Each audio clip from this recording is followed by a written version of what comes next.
മാസപ്പടി കേസിൽ നിലപാട് മാറ്റി മാത്യു കുഴൽനാടൻ. കോടതി നേരിട്ട് അന്വേഷിക്കണമെന്ന ആവശ്യം കോടതിയിൽ ഉന്നയിച്ചു. കോടതിക്ക് നേരിട്ട് അന്വേഷിക്കാൻ തെളിവ് നൽകാമെന്നും മാത്യു കുഴൽനാടൻ.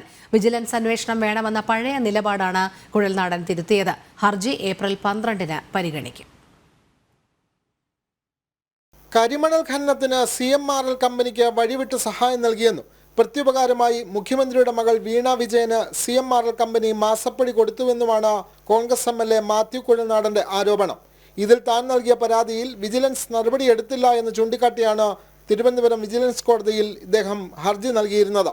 3 ഘട്ടങ്ങളിലായി താൻ വാർത്താസമ്മേളനങ്ങളിൽ ഉന്നയിച്ച ആരോപണങ്ങളെല്ലാം അന്വേഷിക്കണമെന്നാവശ്യപ്പെട്ടായിരുന്നു പരാതി.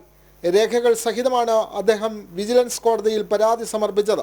എന്നാൽ ഈ ഹർജി നിലനിൽക്കില്ലെന്നും ആദായനികുതി സെറ്റിൽമെന്റ് ബോർഡിന്റെ തീരുമാനം വിജിലൻസിന്റെ പരിധിയിൽ പരിശോധിക്കാൻ ആകില്ല എന്ന നിലപാടുമാണ് വിജിലൻസ് സ്വീകരിച്ചത്.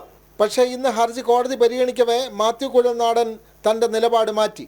വിജിലൻസ് അന്വേഷണത്തിന് പകരം കോടതി അന്വേഷണം മതി എന്നായിരുന്നു പുതിയ ആവശ്യം. എങ്കിൽ ഏതെങ്കിലും ഒരു നിലപാടിൽ ഉറച്ചു നിൽക്കൂ എന്നായിരുന്നു കോടതിയുടെ നിർദ്ദേശം. ഈ കേസിൽ ഈ മാസം 12-ന് വിധി പറയാമെന്നും കോടതി അറിയിക്കുകയും ചെയ്തു. ജനം, തിരുവനന്തപുരം.